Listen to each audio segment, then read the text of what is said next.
Good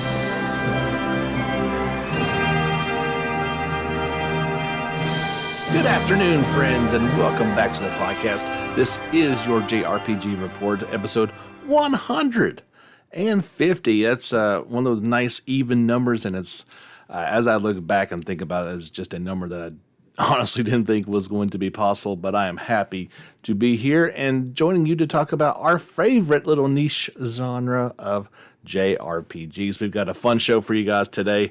No mailbag or any other questions. We got nothing but news on today's podcast. Thank you so much for tuning in. Of course, my name is James Fisher, and I'm happy to be here with you. Going to lead off with a bit of a surprise announcement, and that is from the Atelier world. And I'm not going to talk about Ryza. This is actually Koei Tecmo and Gust have announced that they are going to be releasing some remasters for the Mysterious Trilogy. So that is Firis or Firis, not sure how you say Firis, Sophie, and Liddy and Swulle, Suelle. That's coming out on April the 22nd for PlayStation 4, Switch, and PC via Steam. So you get all three of those. We've seen this do this before. They did that with the Arland trilogy. They remastered them on PlayStation 3. This is getting the same type treatment. The only thing this is going out worldwide, so it's coming out in both Japan and the West at the same time. There was no pricing set up for it in dollars yet, but we do have the yen price for it, and that is what it equates to about $112, so nearly 1,200 yen. If I recall, when the Arland set came out on PlayStation 3, I believe it was $100. So that would probably sound about right for PlayStation 4, maybe a little bit higher. They are individually, so you get quite a deal if you get the trilogy. So if you buy them individually, this is again in yen, it's 5,280. But if you get all three, it's 11,880. So if you mathematicians out there realize that's a pretty good deal, getting it that way. So that would indicate that they're probably going to go for 45 to 50 each. But if you get all three, you get that 3-pack, you might get a bit of savings. So I thought I'd played all the Atelier games, and then I see this come out, and I'm like, I think I played Sophie. Yeah, so I've got Sophie, and I missed the other two. So I'm kind of looking at this and wondering if I should look at that as well. It's going to be tough. Here's the thing to keep in mind, like I mentioned, I've not played the very early ones, but I started with Verona on PS3, and this series has definitely made improvements with each game. Ryza and now Ryza 2 kind of made some very good needed changes to the formula. So if that's your entry point to the series, you may not love going back to it. There's some archaisms, as in like time limits for events. I famously remember Totri, the second game. I completely failed that game, not being defeated in battle, but there is a time limit to get things done, and I did not meet that window, and the game ended. Game over, game over, man. Yeah, that's exactly what it was. So this does have sometimes like each time you explore an area, every time you gather an item, there's time taken off. So if you came in on Ryza, just keep that in mind, okay? You may be easily frustrated by some certain aspects to things that the older games had in them. Not to take away, they are still really, really good games, but there are certain things you will need to keep in mind, so to speak. So yeah, this is I think it's a pretty good deal. I'm really glad that they're doing stuff like this. In Japan, there's definitely going to be some deluxe editions as well. I'm not sure. We haven't got any indication on if those are coming over here or not. I'm sure there'll be some limited type things that you can get in, limited numbers that you can try to pick up. These also come with all the DLC that was previously released. So you're getting that added bonus in there as well. This will be the first time that both Sophie and, we're just going to call it Virus, are playable on the Nintendo Switch. So that's pretty cool. Then I'm kind of reading through the press release as this just came out a little while ago, so I'm kind of absorbing it as well. How do you feel about this? Do you even care about the Atelier series? Is this something that you wouldn't mind getting back into? I've had a bunch of people tune in for my live streams with Ryza 2, and like when this broke last night, they were like, "Oh, great, another, another investment to put into the backlog and get into." I would, if I'm giving advice on what to do, I definitely say go pick up Ryza and see if you like that, and then possibly go backwards. But it's going to be a little difficult. I'm loving Ryza 2, by the way. It's an improvement on pretty much every level. An already really good game. So if you are curious, you can tune into our nightly live streams on that. I've never really seen a sequel like this before. Same, using the same character in the same world. It's 3 years later than the first game, but you can tune in, and that's not going to ruin anything for the first game. They are connected, but not, if that makes any sense. I really can't draw too many parallels to that.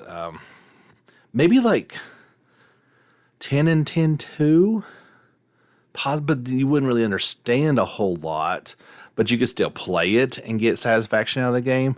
But even, I'm saying, the events of part 2 have very little to do with what happened in part 1, other than it's another, adventure down the road with some of the same characters, but not all of them.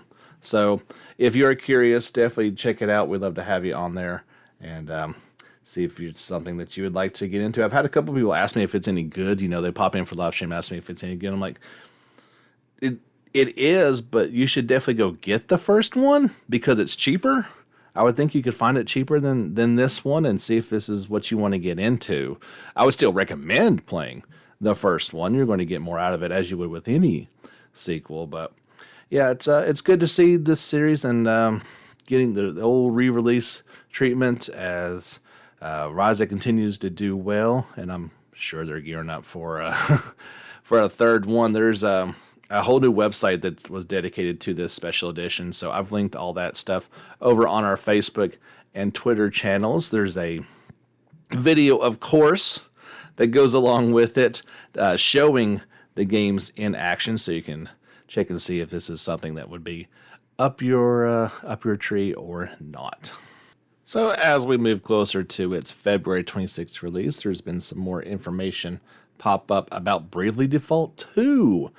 They introduced the country of Holograd and its characters. So of course that means there's going to be some new jobs popping up outside of it. So this is a militant nation. They say 300 years ago, a hero brought together numerous clans that were living in barren wastelands. That's how Holograd began. It has since annexed neighboring countries, and now other countries are strengthening their guard. When I first saw this, I thought maybe it was like a bad guy stronghold or something. It's very dark and forbidding. Even the characters that you meet could easily be confused as the bad guys of this story. But first we have Adamus Holograd. I guess he's a descendant of the people that brought together this town. He's an advocate of military arts and believes that the world will attain peace under the rule of the strong. He is a militant king, which is what the ruler is called. And so he introduces the job of Bastion. That's a tank job class balanced in offense and defense. They can generate a barrier for all party members and nullify damage just once. And so, yeah, kind of making a... no, I'm sorry, that is completely wrong. He is not... he's not that at all. He is the Hellblade class. So forget Bastion. We'll talk about that in a bit. Hellblade is a job that wields a cursed blade that risks taking their life. Attributes can be freely assigned to the blade to slaughter every enemy. So think like Dark Knight class. That's really what you're getting at. So the Bastion was actually after the character Matic. He is the Shogun of Holograd. As Sloane's former mercenary companion, his skills in the military arts compare favorably. He's a righteous military man who is both self-sacrificing and loyal to the supremacy advocated by Adamus. So yeah, he's your tank class, or at least one of them. Got the big, strong shield, big buff dude, kind of like the big Castlegate that we saw a few episodes ago. And yeah, that's kind of, what you get with that guy. You've got Mora, who is the Phantom Asterisk holder, one of Adamus' subordinates, a woman who has mastered the art of shape-shifting to disguise her gender and age. She is fond of Adamus and prepared to throw away everything to serve him. So, yeah, like I said, she is the Phantom class, and it's kind of like a ninja or an assassin type, but a little bit more deadly, it seems like. Well, not more deadly than an assassin, but is a job that specializes in quick attacks using a short sword. With their high evasion rate and overwhelming number of hits, they can use 2 blades to defeat their opponent without giving them time to attack. Does sound like a pretty fun class to get into. And then you have Vishnu, who is the Arcanist.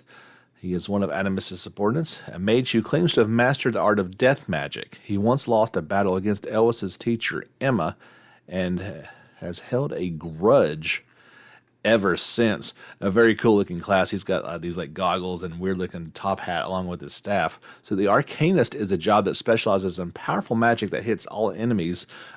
This even includes super powerful magic that can involve party members. Think back to... trying to think some magic that used to do that in some of the older Final Fantasies. I thought Ultima, but I don't think that actually hits you. But yeah, think about that, where it's magic that's so powerful that it even hits you, and you're kind of like, oh man, that stinks, but it kind of makes sense in the same idea. So they're talking about this counters and jammers situation that's going to pop up against strong enemies and certain other monsters. They may have the skill to counter your actions. There are counters, which counter against attacks, obviously, and jammers, which counter against actions other than attacks, such as a counter to using an item. In battles against strong enemies, you must plan your strategy to avoid severe counterattacks from these skills. That sounds rude. But you can kind of build up some of your job skills with job points. And one of the best ways to do that is through consecutive battles. Anytime you touch a monster on the field, any nearby monsters will also get dragged in, triggering consecutive battles. Of course, there are risks to this, but you can also earn a significant payout of job points depending on the number of battles included. So that's pretty cool. As I said, Bravely Default 2 is due out for the Switch worldwide on February 26th. There was a bunch of screenshots, obviously, going along with all these. I put those into a slideshow and put them on our YouTube channel, JRPG Report, over there. You can, like I mentioned before, you can check out that trilogy for the Atelier Mysterious trilogy. There's a trailer there, and there's a bunch of trailers this week. We're going to talk about a few of them here in just a moment. Hope you guys enjoyed the Sunday special me and Jake put together. Of course, if you have not played all of Cold Steel 4 and a number of other games, you would have not have enjoyed our Sunday special, as it was a spoiler cast of epic proportions. We went through everything in the first half of the game, and as we were sitting there recording, we got to that point, and I looked at the clock, realized we were not even halfway through our conversation, and said, whoa, we've been rambling on too long, and I did not want to have a super long episode. That would just be tragic. You can always listen to it in 2 parts, and that's what we're going to do. So part 2 of that Sunday special conversation with Jake will be coming out this Sunday. Gives you another week to finish the game, so you can check that out. But yeah, we spoil absolutely everything. And after we got done, like the next day, I got to think, I was like, man, we actually didn't talk about this. And this. Between both episodes, guys, we talked for 2.5 hours. Okay, so that's one reason why I broke it up into 2 parts. But yeah, there was things that we didn't even manage to touch on. We tried to hit them all, and there managed to be a couple that we didn't. But yeah, big shout out to Jake helping me put that together, and that was a super amount of fun to do. Let's talk about some trailers that have come out here this past week. Publisher D3 and developer Feistelia have released the first in a series of character trailers for the action RPG Magnum Lord. This first one will feature Dylus, and you can check that out on the YouTube channel, of course. As of right now, this game is due out for PlayStation 4 and Switch March 18th in Japan. Still not heard about a Western release, which is usually, we're talking about a little over a month away from this Japanese release. We at least know that it's coming to the West at some point in time. I would find it hard to believe that it wouldn't. Maybe where this is a smaller, smaller release, smaller company, they haven't been able to confirm that this is going to come to the West, but I feel like it would do okay over here, so I don't see why they wouldn't eventually do that. But you can check out that first character trailer for Dylus, and I'm sure there's going to be more of those coming along the way. Last week we had a trailer for Akaba's Trip, Hellbound, and Debriefed. Well, there's 2 of them this week. One for the protagonist and one for Suzu Morizuma. First, the protagonist. Here's an overview of him. He's an 18-year-old prep student in school while in... I just got tongue-tied there for a minute. Akihabara, I still didn't do that very well. In pursuit of his friend, he went missing, chasing the mystery of these shadow souls. He gets caught up in an incident that changes his fate forever. And then Suzu, she is a girl the same age as Ru Fumizuka. Everything she does with Ru. R-U-I. She seems to confront the protagonist, but what is her true identity? She is always hungry for a big meal.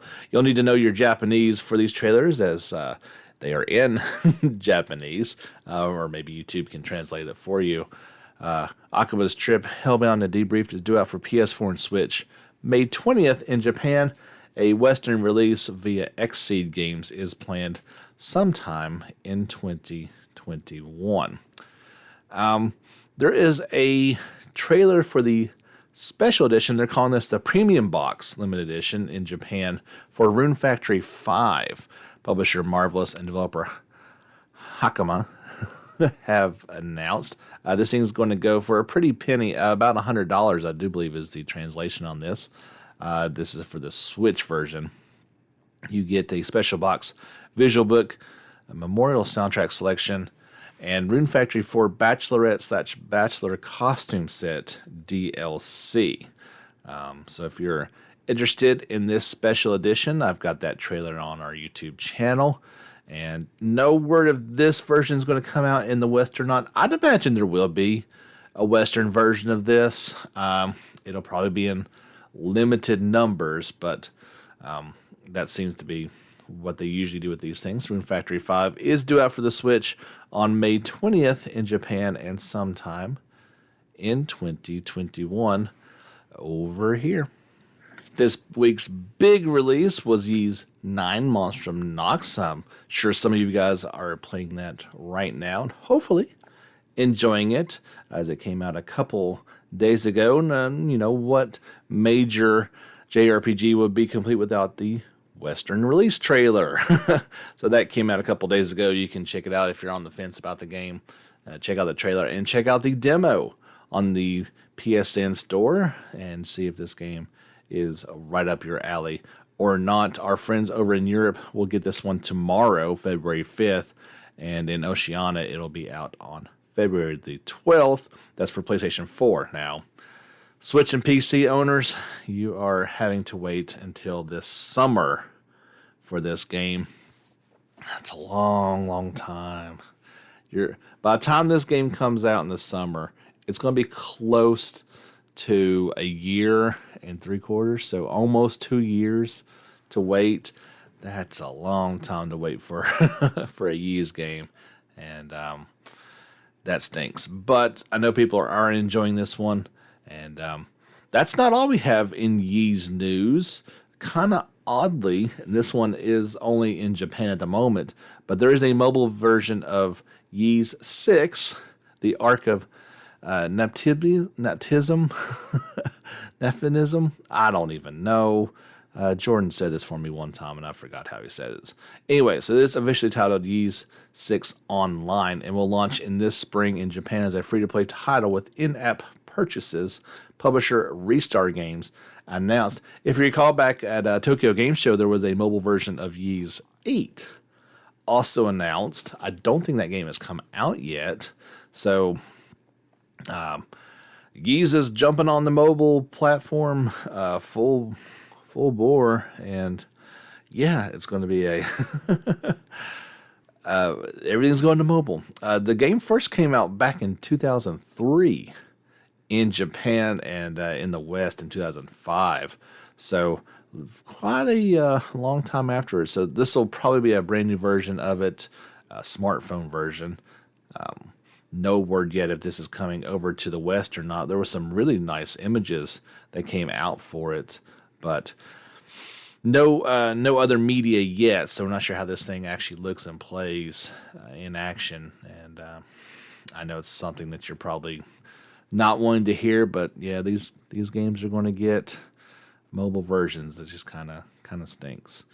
They had that near reincarnation live stream, speaking of mobile games, and there was a new movie. The opening movie was released for it to kind of get people excited about this mobile game coming out on February 18th in Japan. If you'd like to check that out, well, you know where to head, over to our YouTube channel. There is a Western release planned, but no release date has been announced just yet. We do have a release date for Christ Tales.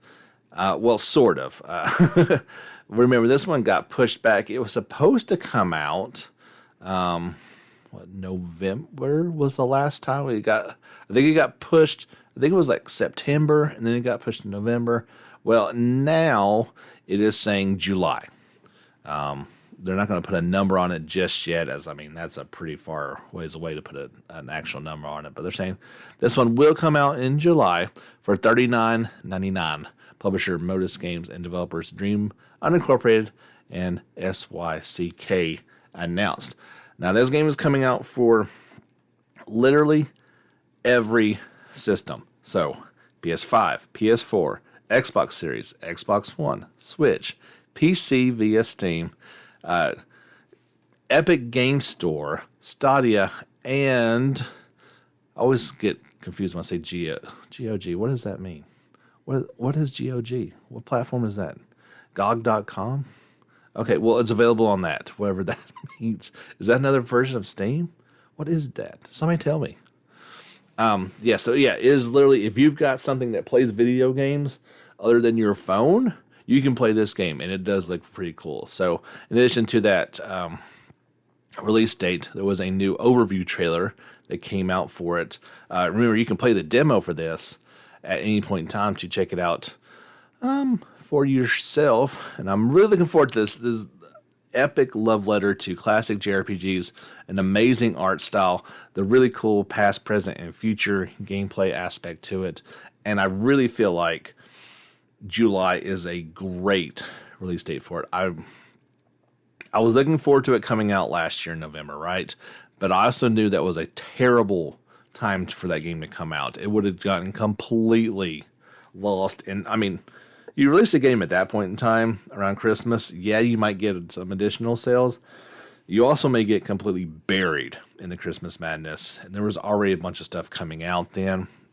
This kind of puts it on its own. We don't really have anything that's confirmed for July yet that I can think of. There's a few other like Disgaea 6 is in that summer range, and a few others will pop up as we get closer to it. But this could be a perfect time for that at $39.99. It does suggest that it's maybe a shorter game, which after playing some of these long ones this year, I'm kind of, looking forward to some shorter ones as in Rise of 2 that I know is not going to be over 100 hours by any stretch of the imagination. So, yeah, well, once I hear a actual concrete date, I'll pass it along to you guys as well.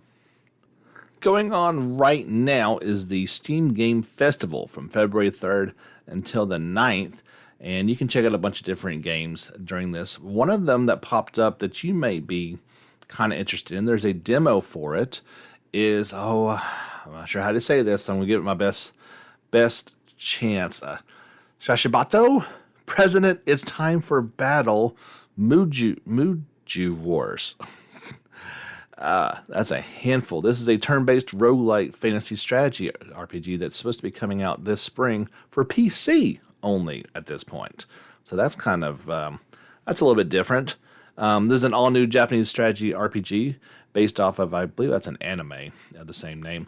Jump into battle with up to 5 teammates at once, featuring a 3D anime style and full 3D backgrounds.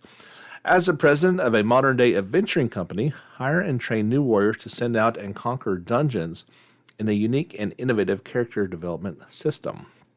Randomly generated enemy groups and hidden treasure means infinite exploration. You'll take the control of our hero, a young entrepreneur who's in charge of that company. One day, as you're out shopping for the new gear, a massive earthquake rumbles throughout the city.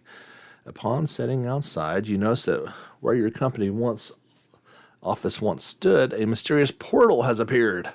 Now you must delve into the dangerous business of dungeon exploration in order to rescue your employees and restore your business.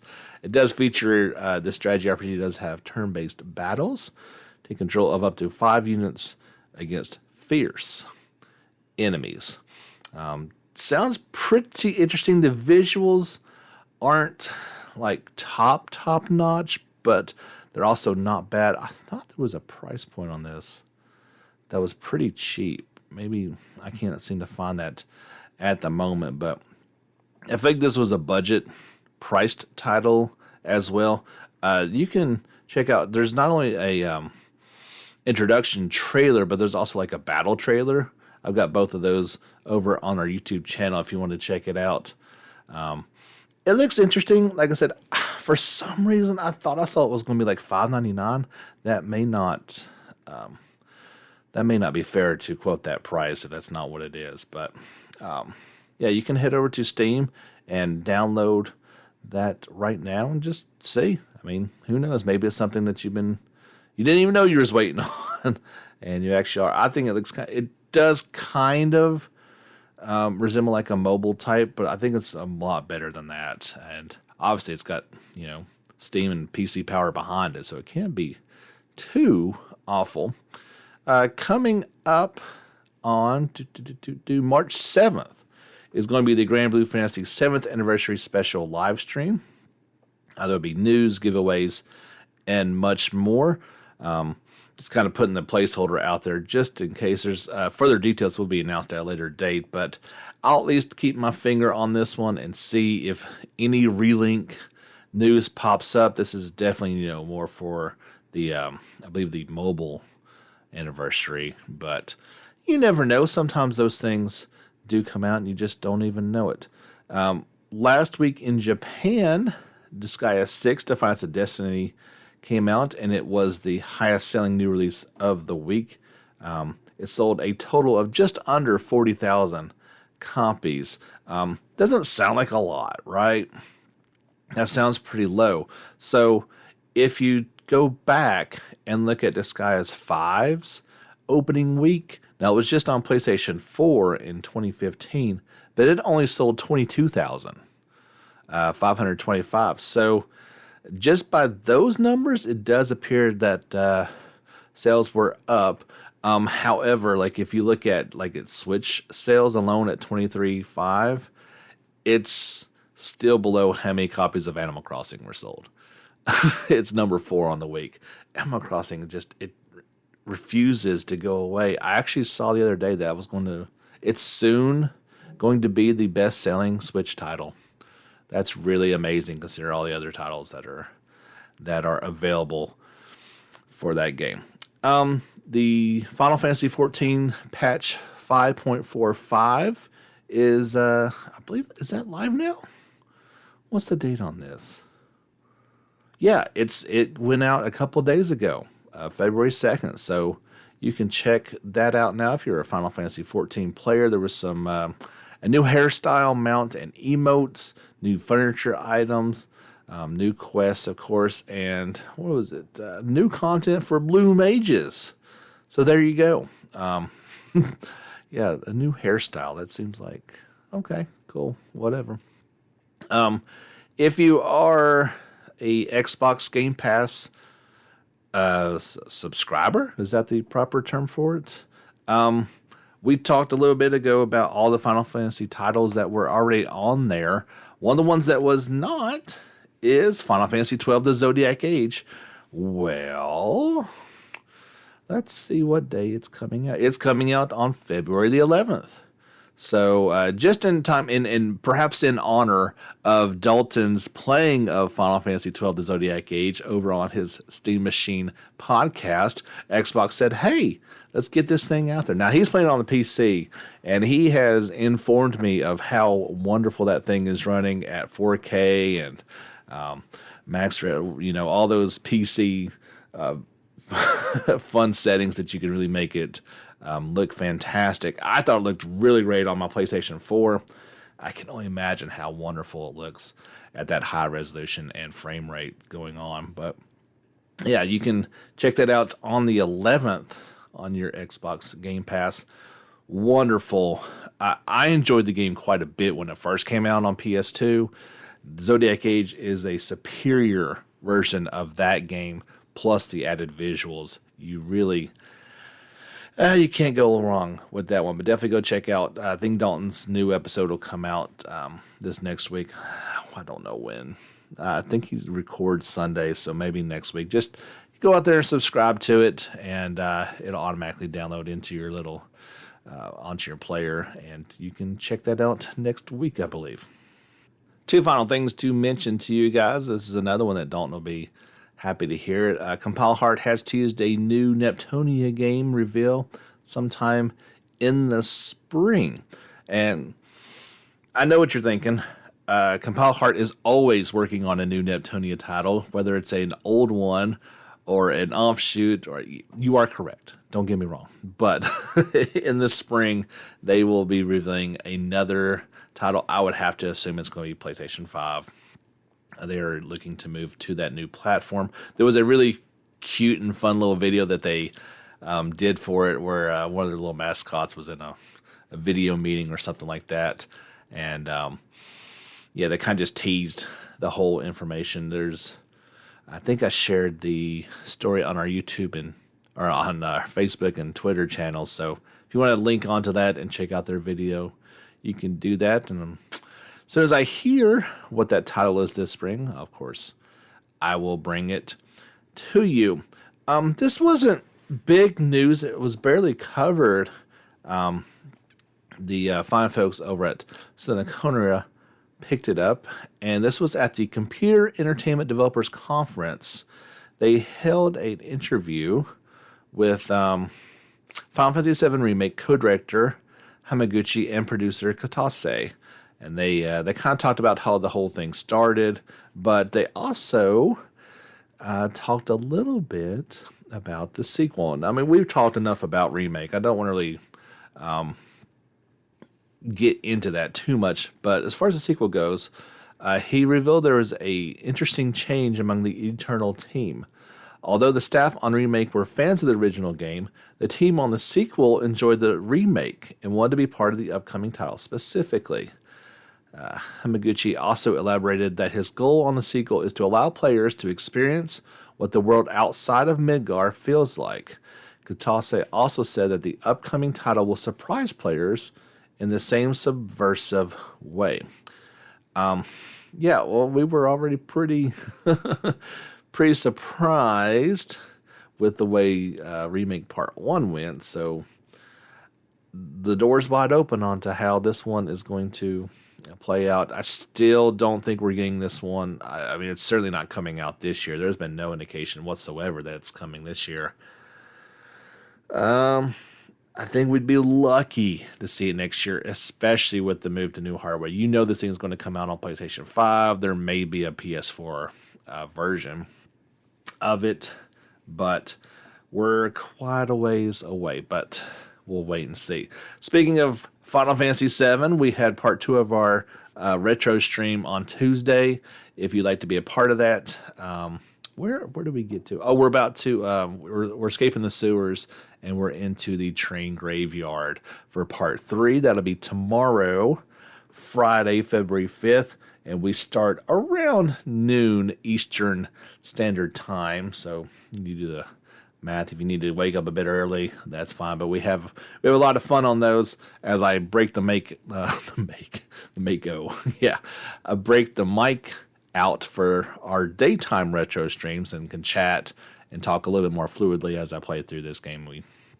Of course, we talk about, the game itself, but we end up talking about all sorts of different stuff that go on, whatever topic comes up. That is fine with me, but invite you to join us those every Tuesday and Friday, as long as I can do them. If I'm not some other commitment, around noon Eastern Standard Time, I'd love to have you guys join in.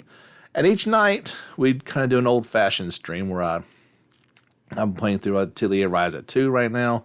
I don't talk on those. We just type out in the chat. I try to comment on things as they pop up. But those are a lot more chill anyway, just kind of relaxed and playing along. And everybody's asleep, so I can't really talk on the microphone. Don't forget, give us a like on Facebook, follow us on Twitter. Please subscribe on YouTube. Honestly, it doesn't matter to me if you hit the bell and notifies all this stuff, but if you have a YouTube account, I really would appreciate your subscription. We're inching closer to 700. My ultimate goal is at least 1,000, because that does get you into YouTube's monetization program, but got a ways to go before that. But I would really appreciate your sub over there. And if you love what you hear here on the podcast, if you really enjoy our live streams and content on YouTube and what I'm doing there, please consider either clicking the link below through Anchor to financially support us, or over on Patreon. You can do that as well. I would really, really appreciate it. That's going to do it for episode 150. Hard to believe, like I said, but still having a lot of fun, and plan on steamrolling right into the next 150. My name's James Fisher. This has been your JRPG Report. And until next time, which next time is our Sunday Special Part 2, but until next time, get back out there and level up.